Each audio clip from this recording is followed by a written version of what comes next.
Alright guys, welcome back to MT Garage. Today we're going to be working on the SR20. We're going to be measuring all the bearing clearances, measuring the crank, and everything, getting it ready to go back in that car.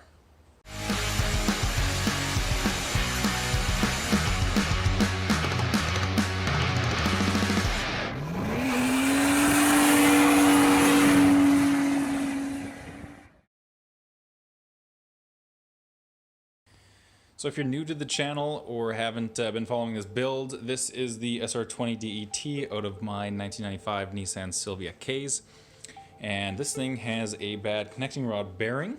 That is the idea anyways, because after a day at the track, I realized that this thing was making quite a racket. And so one of these bearings is likely shot. So what I've done is stripped it down to the short block. And now I'm going to measure everything up, put new bearings in, put it all back together, and get it back in that car. So the first thing we're going to do is measure the amount that the crank moves back and forth as it's currently torqued down in the cradle.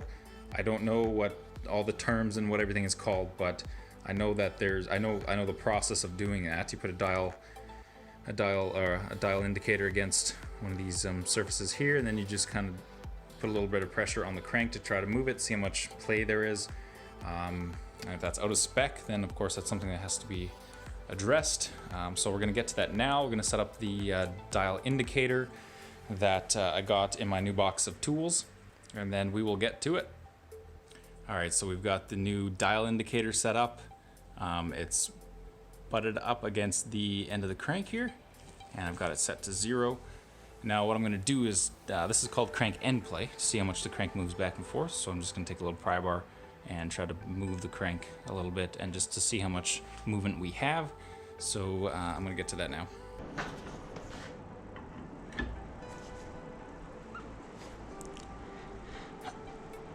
So we got about 5/100th of an inch. That's plenty good. That's definitely within spec.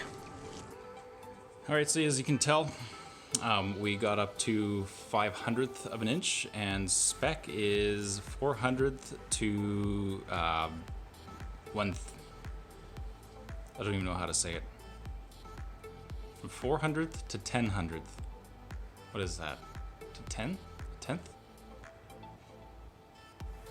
Yeah, spec is from 400th of an inch to 1/10th of an inch. I believe. I haven't used a dial indicator since high school, so not certain, but I know that it's definitely within spec. And so I will have a video on all the tools that I bought and the different brands. I'll have a bit of a review video of the micrometers, dial indicators, dial bore gauge, straight edge, all that. So that'll be coming out in the future. So the next step is going to be taking out the bolts for the connecting rod caps, pushing the pistons and connecting rods out, and then after that we'll get the girdle off. So I figured before I take the bearing caps off, I would check out this end plate, because it felt like it was quite a bit. So I measured this with my feeler gauge, and it actually is right at the limit of what Nissan recommends. It's supposed to be between 0.2 and 0.3 mil, I believe, but it's supposed to be between 0.2 and 0.35 mil. Limit is 0.5 mil. I'm actually measuring with a 0.457 feeler gauge here, and it just fits. There's a little bit of resistance, so it's a little worrisome. Number 4 here is fine. That's definitely within the limit. That has almost no play. Number 1 here is almost at the limit. 2 and 3 I measured before, and they're actually quite bad. They're at the limit, and so I don't know. Next time that I do any work on this motor, I might have to replace the crank and connecting rods. Hopefully not, but yeah, for now this should do. So I'll just take the caps off, and then we'll get the pistons and connecting rods out.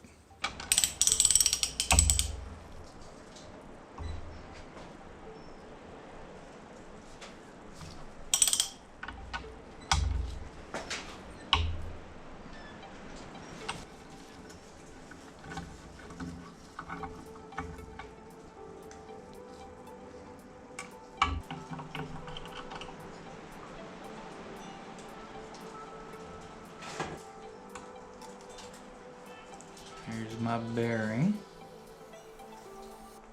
Bearing number 1 looks okay. Okay. There's piston 1. So oh, look at that scoring. Oh no.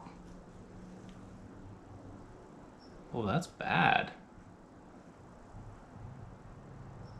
That's really bad. Oh, I don't know if I can reuse that. Probably not. That's bad. The rings look good, and the top of the piston looks good. But that scoring there, that's gonna be too much for me to reuse, I think. That's really bad.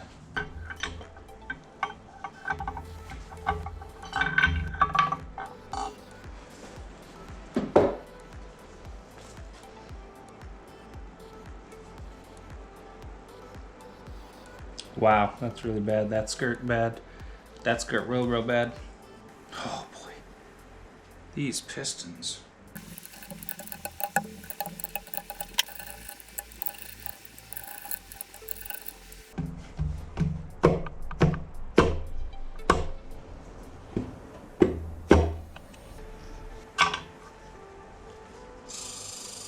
The cap is going off.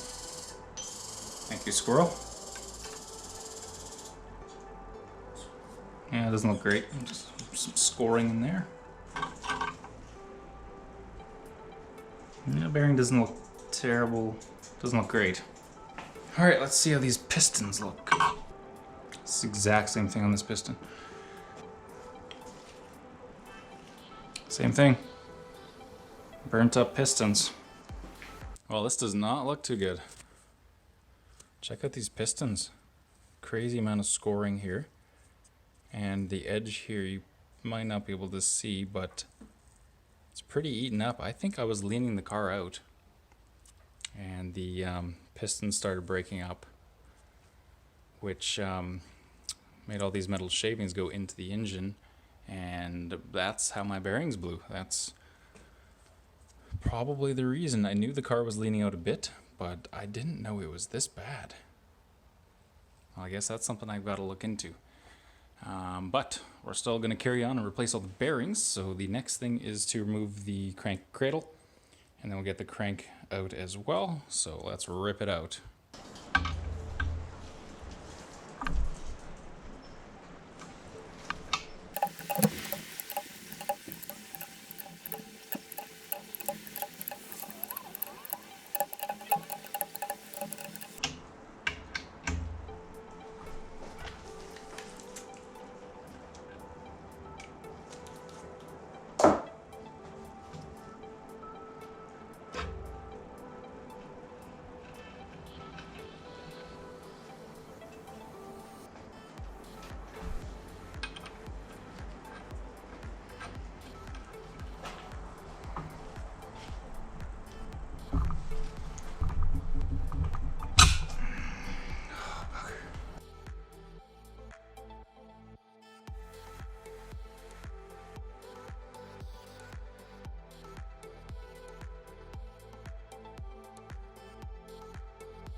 Yeah, look at that.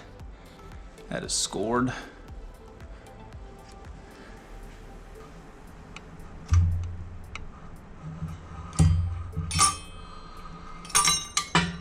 That's fine. Okay. So guys, now we got the entire rotating assembly out, and we got our pistons out, and I don't know if you can tell from that little shot, but here's a good look at the pistons. Yeah, they do not look good. So these are all score marks, and it's quite rough.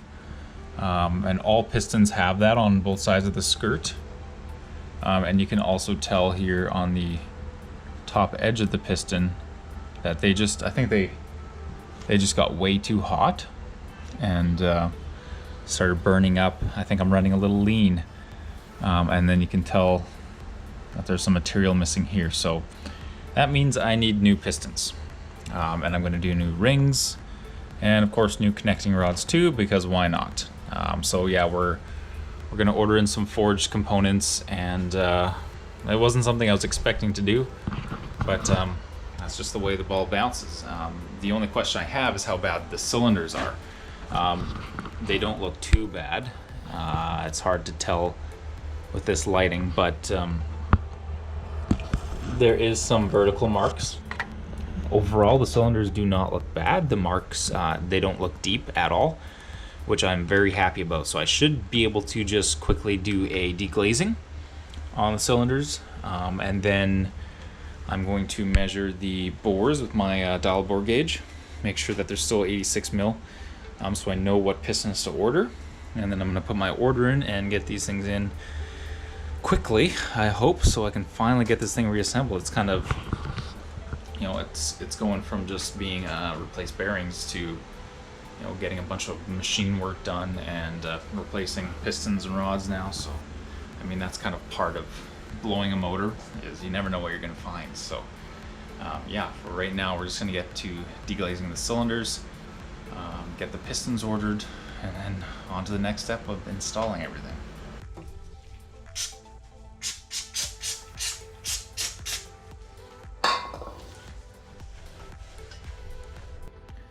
Now, something to do before you start honing is to remove the oil squirters from the bottom of the bore, because the hone is probably going to smack that and break that off, and these things are not cheap and not easy to find. So I'm going to flip the block over and take those off. Ooh.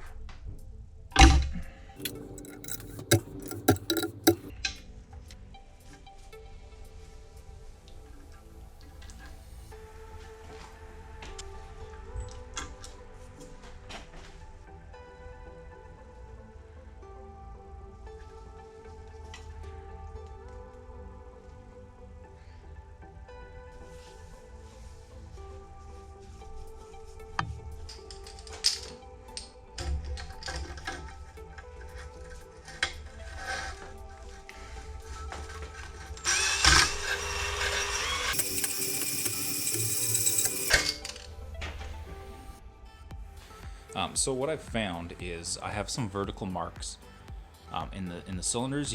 I actually can kind of see in the shot right up there. You know, there's some vertical marks, and you can also see I tried deglazing, and so that didn't work as well as I was hoping, because you can still see all those vertical marks. And so what I got to do is send this thing to the machine shop. So I've got a shop who's going to do the work. They're going to just kind of try to hone it and see if they can get it within spec by taking those marks out and still keeping it within spec. If not, they're going to go half mil over, and I'll just have to get some oversized pistons. So here we go. Block is all stripped. It is off the engine stand and in my little container, ready to go in the back of my car and off to the machine shop. So unfortunately, this video didn't go the way that I was hoping it would go. I ran into some problems, found some ugly stuff inside the motor, but I mean, sometimes that's just the way it goes, and that's the stuff you find when you're running too lean and causing problems on the track. So that's going to be it for this video. Thanks for sticking around, and if you're interested in other videos, you can go check out some of the other stuff we do. We work a lot on Hondas, and we're in the process of building like 2000s Civic show car.